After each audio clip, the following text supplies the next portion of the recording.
The draft political document submitted to the 14th National Party Congress represents a comprehensive and innovative framework guiding the party's leadership and national development goals.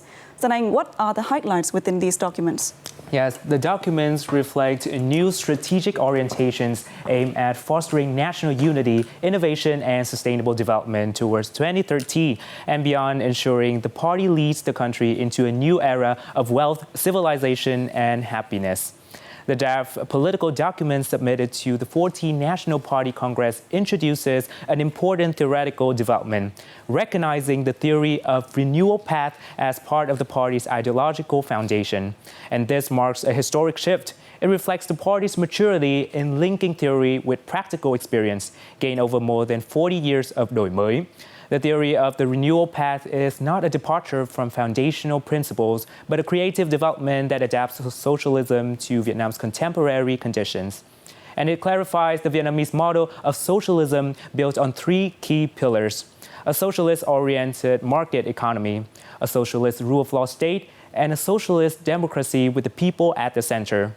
And by formally including this theory, the party reaffirmed its commitment to national independence and socialism, while demonstrating flexibility, innovation, and strategic vision.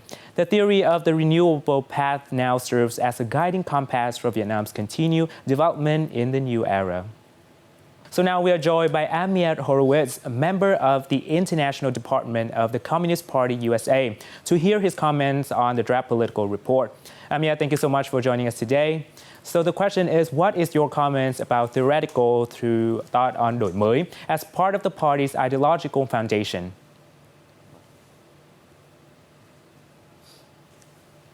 Well, what it signifies is that đổi mới was a groundbreaking turning point for the party and for Vietnam. And it's a unique theoretical foundation based on Vietnam's material conditions, based on the analysis of the party that has guided Vietnam's development over the last 40 years and will continue to guide Vietnam moving forward. The analysis based in Marxist-Leninist ideology came up with some practical solutions and that were already rooted in theory, right? So it wasn't a direct transition from practice to theory. They kind of always went hand in hand. But the analysis continued as the policy grew and developed and has become a new broader guiding ideology of the party over the last 40 years, right? So it continues to make new analysis and continues to adjust, always remaining rooted in the same Marxist-Leninist roots and Ho Chi Minh thought. So the draft documents also reaffirm that the success of đổi mới reflects the vitality of socialism in a new era. So how does this theoretical evolutions contribute to the global renewal of socialist ideology?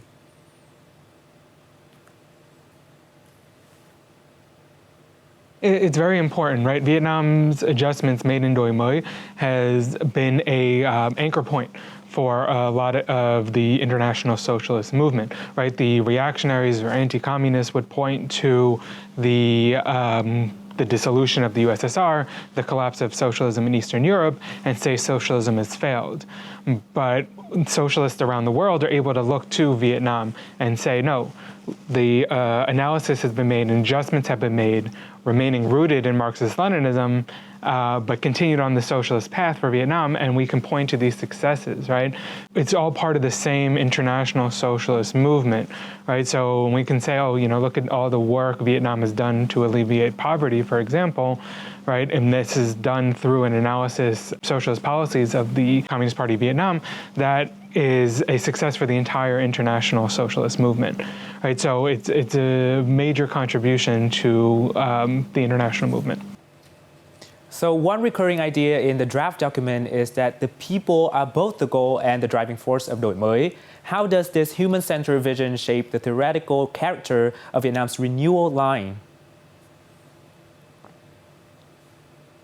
Well, it shows that the goals of any policy and any theory always has to be the people, right? The betterment of the people, right? In the 1980s, when the party decided to take a look at the situation, and because things weren't working out, it's because they looked at the life of the people and they said, okay, we need to do better than this. That relationship between the party and the people has to always remain the driving force, right? There can never be a disconnect between the people's will is and the analysis of the party, and the people's needs and the analysis of the party.